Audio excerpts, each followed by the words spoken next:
Bonjour donc aux auditeurs de Luchon Express TV. Donc aujourd'hui nous allons raconter l'origine de Luchon, en trois épisodes, trois étapes en fait concernant l'origine de Luchon. On fera un petit détour également sur des épisodes qui se sont déroulés en 1711, donc lorsque Luchon a été brûlé. Et tous ces éléments vont nous être racontés par Patrick Payet, qui est assis à côté de moi.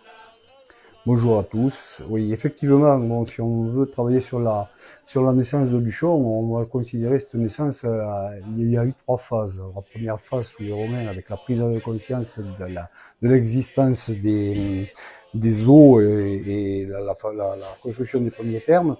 Un petit peu plus tard, quand réellement on a commencé à exploiter, donc sous le 18e, ces sources-là, puis plus tardivement avec l'arrivée du tourisme, du pyrénéisme entre autres, et le tourisme aux eaux dans le courant du 19e siècle. Alors, si on se réfère à ce qui est la période la plus ancienne, c'est la naissance de Luchon, c'est-à-dire que Luchon, ça ne s'est pas créé comme ça d'un simple coup de baguette. Il faut imaginer que durant la préhistoire, ici, il y a eu la dernière glaciation, qui se situe environ à 75 000 ans, nous a amené une quantité de glace énorme. Ici, on était quand même sous pratiquement 1000 mètres d'épaisseur de glace sur Luchon. Oui.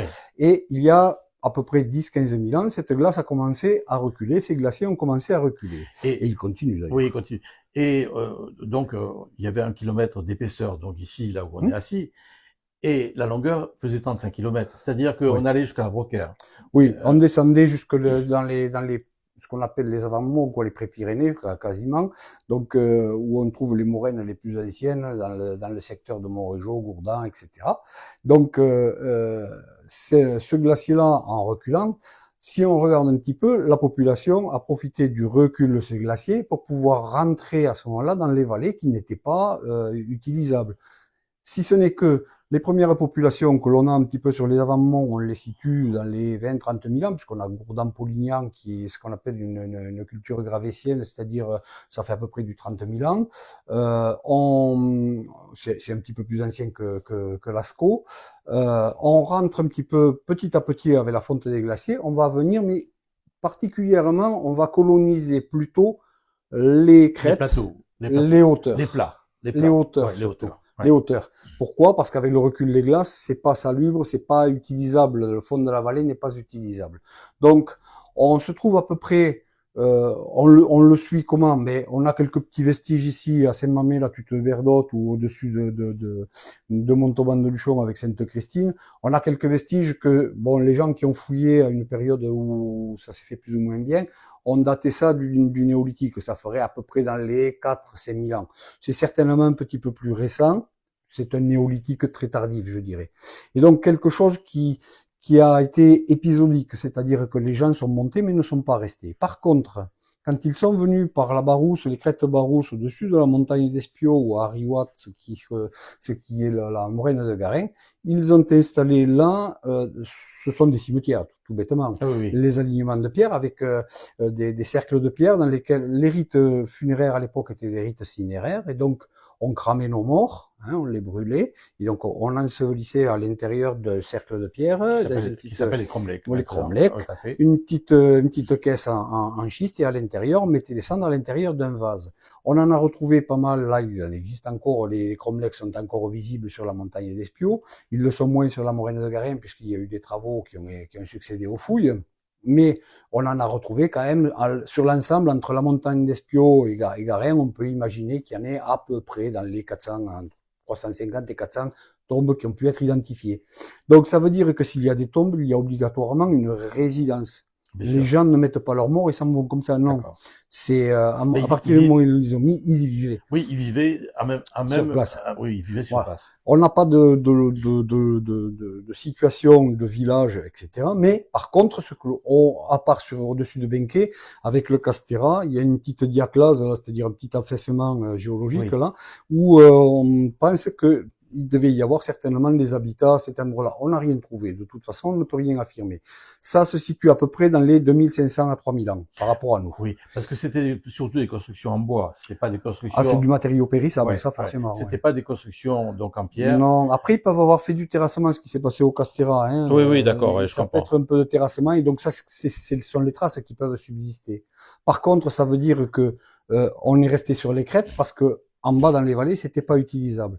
Et petit à petit, on a certainement commencé à occuper d'une part les soulanes, avec un défrichement éventuellement, puisque les versants sud ont certainement été défrichés. Donc les premiers villages qui ont été bâtis à peu près à cette période-là, c'est-à-dire il y a 2500 ans. On peut imaginer à ce moment-là que s'ils sont descendus, ces populations sont descendues dans les fonds de vallée, Luchon ne peut pas dater de plus que ça. Et D'accord. voilà, Et bon. on peut avoir que dans les 2500, maximum 3000 ans et encore. Donc, il faut expliquer également que les personnes, les peuplades de l'époque se sont installées sur les hauteurs parce qu'il y avait eu un réchauffement climatique. Oui. C'est-à-dire qu'il y avait beaucoup plus de degrés que maintenant. Et donc, c'était un climat où la neige tombait rarement par Ouais. rapport à maintenant. Moins. On l'avait moins. C'est pas vraiment un réchauffement énorme. C'est-à-dire que la fin de la glaciation, que l'on peut dater à peu près il y a 10 à 15 000 ans, cette fin de glaciation a évolué vers le climat que l'on connaît actuellement, Maintenant, ouais. mais ça n'a pas évolué de façon tout à fait linéaire. C'était quand même relativement Cyclique, par à-coup. Ouais. Il pouvait y avoir des refroidissements, des réchauffements, puisqu'on en a connu entre le 16e et le 19e siècle. On a connu le petit âge glaciaire, donc où il y a eu un refroidissement, les glaciers ont recommencé à prospérer. Donc ça ne s'est pas fait d'un seul coup en descente jusqu'à maintenant.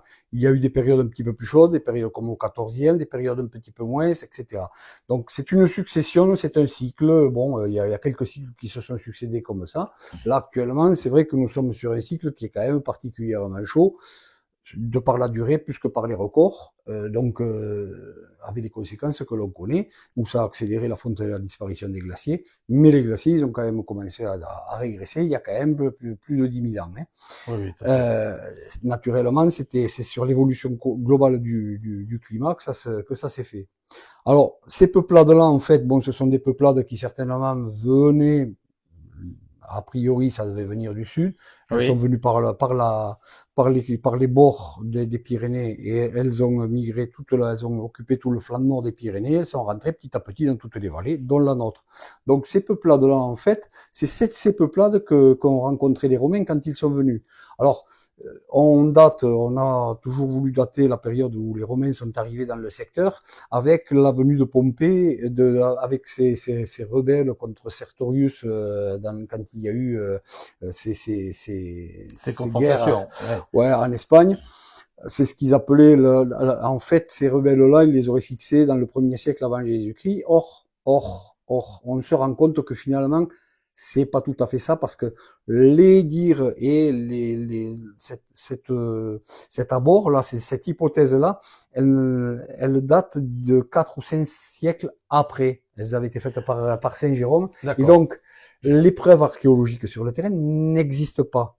Et on se rend compte que réellement Saint-Bertrand, les Convennes donc, le lion des Convennes, a dû être conçue et bien construite dans les premiers siècles après Jésus-Christ, sous Auguste. D'accord. Ce qui fait que, avec une envie d'avoir une cité qui pouvait compter dans la géographie de l'Empire romain. Et à partir de là, on va depuis cette cité-là, on va concevoir ça avec les petites peuplades, ou plutôt les tribus qui habitaient dans ces vallées adjacentes, et on va remonter sur les vallées. Alors il y avait quelques petites peuplades dans ces vallées autour ici, et quand on va remonter, évidemment les Romains ont l'habitude d'avoir une exploitation de tout ce qui est thermal. Ils vont à ce moment-là bien voir qu'il y avait une source ici, où tout un tas de griffons là au niveau de ce qu'on appelait la grotte, et ça, en fait, ils savent l'exploiter, ils savent l'utiliser, ils savent très bien à quoi ça sert, et ils vont installer à ce moment-là les premiers thermes romains, avec éventuellement une conception tout autour d'un village ou d'un bourg qui peut vraiment accueillir ouais. à la fois Dormir, accueillir les gens ouais. et puis accueillir ceux qui vont exploiter ça ou qui vont travailler tout autour. Oui, tout à fait. Hein. Et ça, les termes romains remontent à... Ils sont où actuellement? Actuellement, ils sont sous les bains chambers. C'est des termes à la colonnade. Oui, c'est ça. Donc ils sont en dessous. Ils sont en dessous. Ils ont été plus ou moins découverts ou ils ont commencé à être un peu exhumés au cours du XVIIIe siècle quand on a fait les premiers travaux pour commencer à exploiter un petit peu ces termes. Ouais. Je vais juste y revenir après. Et ils ont surtout été exhumés en grande partie au moment de la conception des thermes Chambert. Et c'est l'architecte Edmond Chambert qui en a dressé les plans de ce qu'il a trouvé évidemment sur place, avec quantité de vestiges et notamment beaucoup d'hôtels votifs. Donc ça a un intérêt, les hôtels votifs, c'est que ça permet de pouvoir dater la période. Ça permet aussi de pouvoir donner des éléments quant aux gens qui se trouvaient dans le secteur. À savoir qu'il y a quand même des gens qui sont venus prendre les eaux, qui venaient d'ailleurs, c'était ce qu'on appelait un temps des étrangers, qui n'étaient pas forcément de très très loin, mais on avait des gens de la région toulousaine, des gens un petit peu, voilà. Donc c'était les curistes de l'époque. Les curistes de l'époque, tout à fait. Et ça, on peut dater ça à peu près du premier siècle, dans le début du premier siècle après Jésus-Christ. Hein. Ça date à peu près dans les Auguste, c'est entre 15 et 30, je crois, après Jésus-Christ. Donc c'est dans cette période-là où ça s'est pas mal structuré. Et on trouve d'autant plus d'hôtels votifs que nous avions, nous, ici, les matériaux, c'est-à-dire le marbre de Saint-Béat. Oui, bien sûr. Avec d'autres petites carrières annexes. Les carrières annexes, parce qu'on a parlé l'autre jour, il y avait une carrière au-dessus de Luchon. Oui, à la sortie après le Robinson, à la sortie de Luchon, là, en montant. Au-dessus de Robinson. Voilà. Ah, d'accord, ok. Après, bon, ça a été quand même en grande partie comblé quand il y a eu les inondations de 25, hein, puisque c'est ce ruisseau-là qui avait dégagé. Mais il y avait une carrière de pierre à cet endroit-là. D'accord. Mais bon, c'est quand même c'est de l'annexe, hein.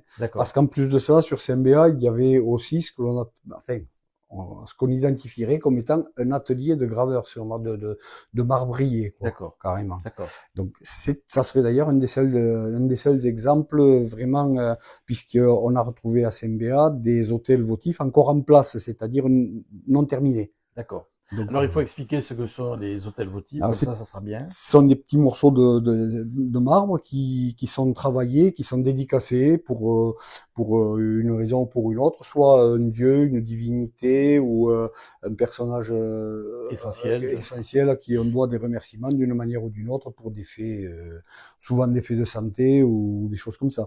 Et donc, ces hôtels ont une manière d'avoir été sculptés qui caractérise la période à laquelle ils appartiennent. D'accord. Et ils sont de plus ou moins grand volume. On a des volumes qui sont de l'ordre de 2 boîtes à sucre à peu près pour la majorité, jusqu'à avoir des choses qui sont quand même de 1 mètre, 1 mètre 20. On en a au musée qui sont qui sont beaux. Carrément. Hein, d'accord. Carrément. Ça, c'est pour ce qui concerne la première période, c'est la découverte avec les bains, les thermes romains. On n'a pas plus de détails là-dessus. Il est très difficile. Alors, ce que je voudrais vraiment sur laquelle je voudrais insister, c'est le fait que ces convents-là, on bat un petit peu en brèche là depuis quelque temps l'histoire de Pompée qui a amené ces rebelles, etc. Convent, oui, ça veut dire que c'est une association de gens qui sont disparates, mais pas forcément des mauvaises gens ou des gens que l'on a été chercher complètement de l'autre côté des Pyrénées. Il y a de grandes chances que le peuplement des convents, ça soit une structuration de ce bourg qui existait auparavant, avec des peuplades que l'on a pu prendre dans les environs, parce que justement, il y avait quelques petits bourgs qui étaient déjà organisés, qu'on a voulu à ce moment-là avoir des représentants un petit peu de tout le monde. D'accord, voilà. D'accord, je comprends. Pompée a certainement été à l'origine du premier oppidum qui est sur Saint-Bertrand, les premières fortifications, mais on n'en trouve que très peu de traces. Il faut arriver à faire cadrer l'archéologie et les dires de certains historiens, entre guillemets, puisque c'était plus des chroniqueurs que des historiens, qui sont bien postérieurs au moment où ça s'est passé. Oui, d'accord, d'accord.